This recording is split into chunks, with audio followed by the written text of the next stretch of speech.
pratiquer son permis, c'est illégal.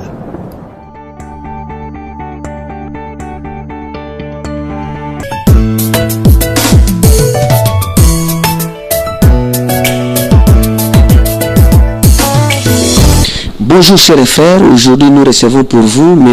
Jacques-Edouard Kassongo, qui est consultant réglementé en immigration canadienne. Bonjour M. Jacques. Bonjour monsieur le journaliste.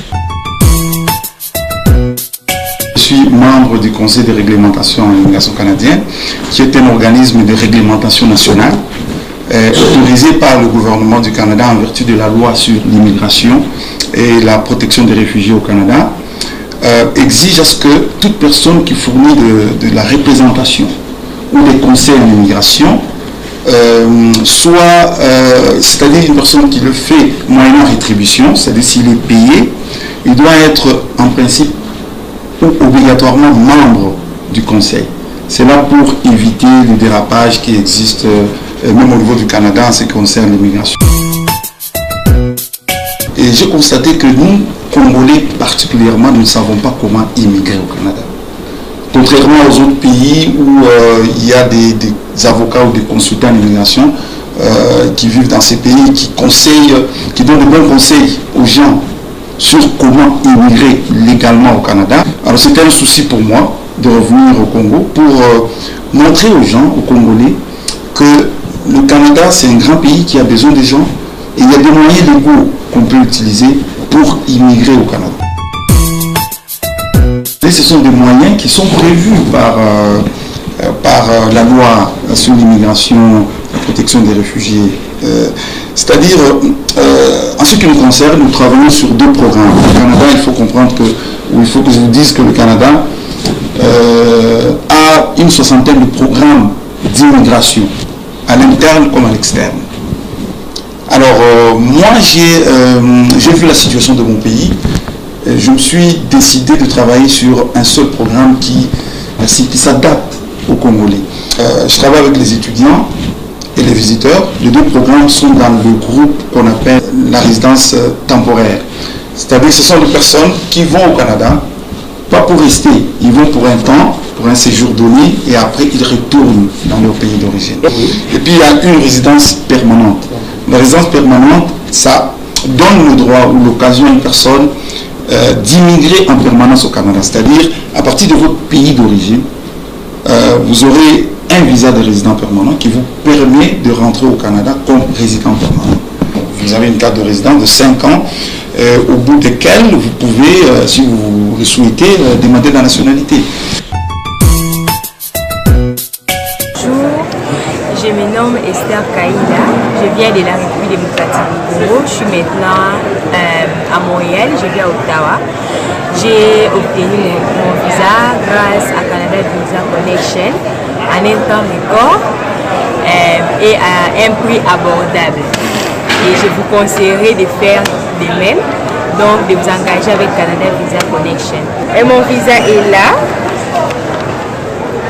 il est là mon permis. Je suis au Canada à Montréal et cela a été possible grâce à Canada Visa Connection qui m'a aidé avec les démarches. C'est allé vraiment vite. Alors je vous conseille de faire aussi la même chose.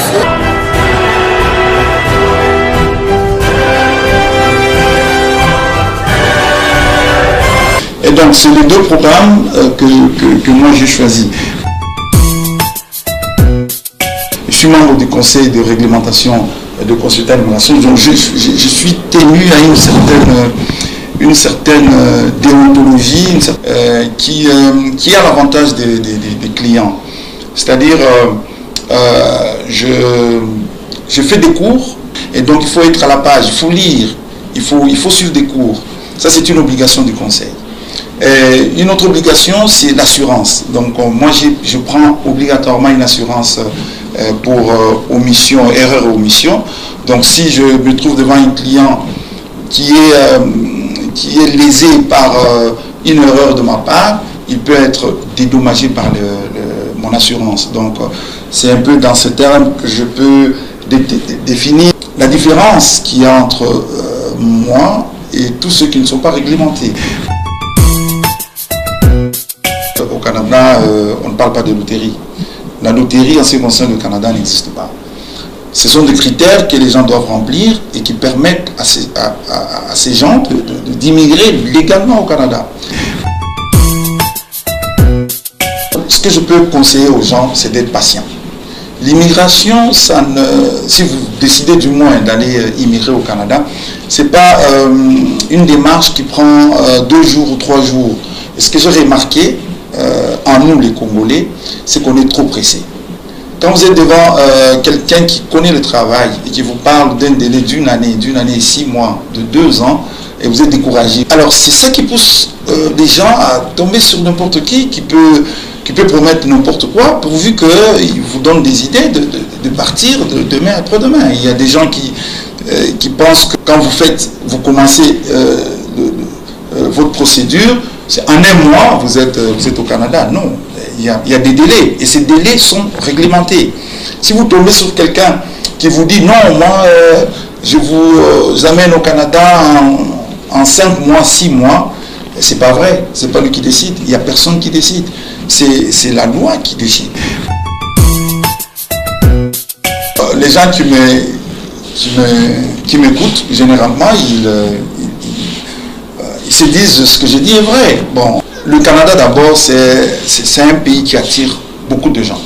C'est pas seulement les Congolais, et même les Français. Moi, j'ai des clients quand je travaille au Canada qui viennent de la France, qui veulent immigrer au Canada.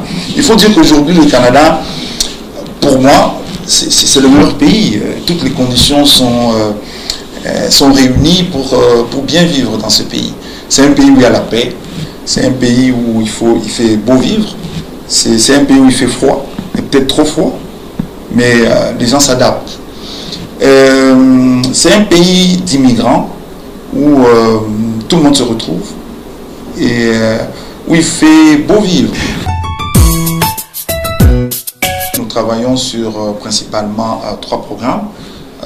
Nous travaillons avec les étudiants qui peuvent aller au Canada pour étudier, c'est-à-dire ils sont dans la catégorie de la résidence temporaire. Et puis nous travaillons avec les visiteurs, très rarement, je vais vous dire pourquoi. Et puis nous travaillons aussi avec les travailleurs qualifiés. Et donc, les étudiants, ce sont toutes ces personnes-là qui ont au moins un diplôme d'État et qui veulent aller continuer les études au Canada. Le Canada, c'est un pays où on a une affluence énorme des étudiants étrangers. Et les conditions de ces étudiants sont meilleures, de loin meilleures, par rapport aux autres pays. Je vous dis, un étudiant, par exemple, je donne un petit exemple, un étudiant étranger qui arrive au Canada, à l'arrivée, il a ce qu'on appelle un permis d'études. Un permis d'études, c'est le document qui lui donne les statuts. C'est-à-dire, il est au Canada grâce à ce permis d'études. C'est son statut. Donc, c'est son document officiel qui lui permet de rester au Canada. Alors, si je parle des étudiants et des visiteurs, je disais que j'insistais sur ces 2 programmes parce que c'est une habitude ou c'est une coutume ou c'est maintenant quelque chose qui devient normal pour les Congolais de partir avec un visa d'études et arriver au Canada demander l'asile politique. Et ça ne joue pas dans l'avantage des Congolais qui veulent réellement aller pour étudier. Parce que finalement, les gens de l'immigration constatent qu'au Congo, on peut avoir un permis, un visa d'études en bonne et due forme avec des documents supposés authentiques alors qu'ils ne sont pas. Vous voyez ? Et se retrouve devant un juge, un commissaire qu'on appelle, qui entend son cas. Et à ce commissaire, il dit comment on a constitué son dossier. Il ne sait même pas qui a fait ça. C'est une mauvaise chose pour le Canada. Et je vous dis, si ça continue dans les 10 ans, je ne suis pas un prophète de malheur, mais si ça continue comme ça, il n'y aura pas de visa pour étudiants, pour les Congolais. Parce qu'on ne sait pas distinguer le vrai du faux. Très peu de visiteurs congolais vont au Canada et reviennent après à l'issue de leur visite. Je dirais peut-être c'est 2 ou 3%. La plupart, ils partent. Et quand ils arrivent, ils restent. Il y a d'autres qui ne partent même pas avec l'intention de rester, mais ils trouvent des gens là-bas qui leur disent non, le Congo c'est l'enfer, il ne faut pas rentrer. Et ils restent. On est tenu à ne pas mentir. D'abord tous les documents doivent venir du client. Donc si vous êtes étudiant, vous donnez les documents scolaires, vous donnez les preuves que vos parents ou vous-même avez la possibilité ou les moyens qu'il faut pour étudier au Canada. Et si vous avez tous les documents que nous demandons, bon, nous travaillons avec vous. C'est-à-dire qu'il y a des critères qu'il faut remplir et quand vous les remplissez, à 90% vous avez la chance d'immigrer. Les critères sont des critères qui sont prévus par la loi. Comme je vous dis, nous travaillons selon la loi. Et donc ces critères de base sont liés à l'âge, à l'expérience professionnelle, au niveau d'études, à la langue. Donc il faut parler soit français, soit anglais ou les deux. Et puis au domaine d'études aussi. Vous voyez. Donc il y a aussi d'autres critères qui sont un peu subsidiaires. Le fait par exemple que vous ayez un frère qui soit résident permanent au Canadien, qui vit au Canada. Le fait que vous ayez étudié pendant une année par exemple au Canada. Ça c'est quelque chose qui a l'avantage de vos dossiers. Et donc, si un client arrive, ce que nous faisons, c'est nous examinons son cas par rapport à ces critères de base. Et s'il les remplit, tant mieux, on travaille avec lui. Mais s'il ne les remplit pas, ça sera difficile. Parce que si vous n'avez pas... on appelle ce programme travailleurs qualifiés. Donc, ce sont des personnes qui ont travaillé et qui sont qualifiées. Donc, si vous avez juste un diplôme d'État, vous n'êtes pas qualifié. Quelqu'un qui a fait, par exemple, la section littéraire, il a son diplôme d'État. En quoi il est qualifié? Il n'est pas qualifié. Mais quelqu'un qui a fini à l'IEC, par exemple, qui a fait 3 ans, et qui a fait, je ne sais pas moi, le management, ou je ne sais pas moi, qui est... c'est pas l'IEC ce qu'on peut faire, mais on termine, on est financier, ou on est... vous terminez à l'ISTA, vous êtes ingénieur, vous avez une qualification. Le Canada cherche 1 million de travailleurs. C'est le ministre qui l'a annoncé, le ministre de l'Immigration. Et ça, c'est jusqu'en 2020. C'est vrai, mais quels travailleurs? Le Canada, c'est un pays, c'est le deuxième pays le plus vaste au monde, après la Russie. Et il n'y a que 35 millions d'habitants au Canada. Donc, le Canada a encore des espaces vides. Mais le Canada ne veut pas accepter n'importe qui. C'est ça le problème. Au fait, c'est un business que le Canada est en train de faire. C'est-à-dire, il vous donne, vous, la permission, ou plutôt l'occasion, de vivre dans son pays, et dans l'entretemps, vous êtes utile. C'est-à-dire, vous travaillez, et pendant longtemps, c'est pourquoi il y a le critère d'âge. C'est-à-dire, ils sont sûrs que vous allez travailler, par exemple, pendant 30 ans, et pendant ces 30 ans, vous allez payer les taxes, vous allez payer l'impôt. Vous êtes utile, vous contribuez au développement du pays, de la société. Vous voyez. Donc, et pour cette raison-là, ils vous donnent la permission, ou plutôt l'occasion, de rester en permanence dans leur pays ou de devenir même national, c'est-à-dire canadien. Mais il y a aussi des enfants qui peuvent aller étudier, parce qu'il y a ce qu'on appelle les familles d'accueil. Okay. Mais moi, je ne conseille pas aux parents congolais d'amener les enfants quand ils sont mineurs, parce qu'ils vivent dans des familles d'accueil que les parents ne connaissent pas. Et donc, ils ne sont pas en contrôle vraiment de l'éducation de leurs enfants. Et nous sommes sur le boulevard du 30 juin, en face du terrain de golf.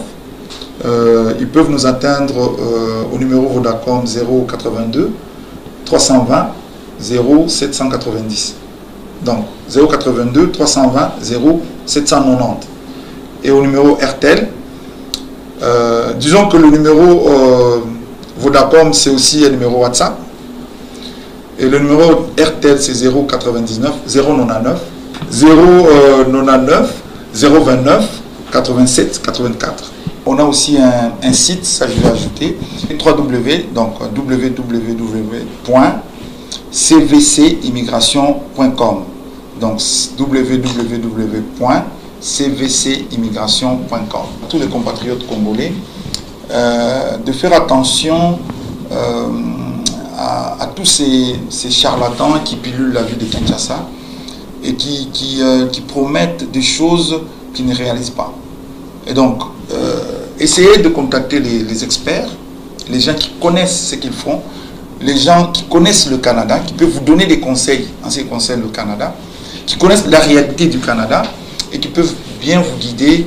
Et il y a beaucoup de gens qui vont au Canada qui ne savent pas, qui regrettent même d'être allés au Canada. Donc ces gens-là, si vous voulez éviter ça, venez nous voir et nous sommes là et nous allons discuter avec vous. Nous sommes juste en face du terrain de golf, à l'immeuble qu'on appelle Proton, qui était immeuble Tata avant, je crois, Tata Mahindra. Donc ça c'est Proton pour le moment. Et donc nous sommes là et du lundi au vendredi, de 8h30 à 16h30.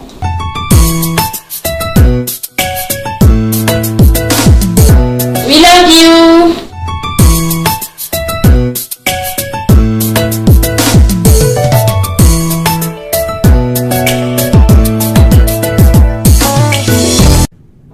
Pratiquer son permis, c'est illégal.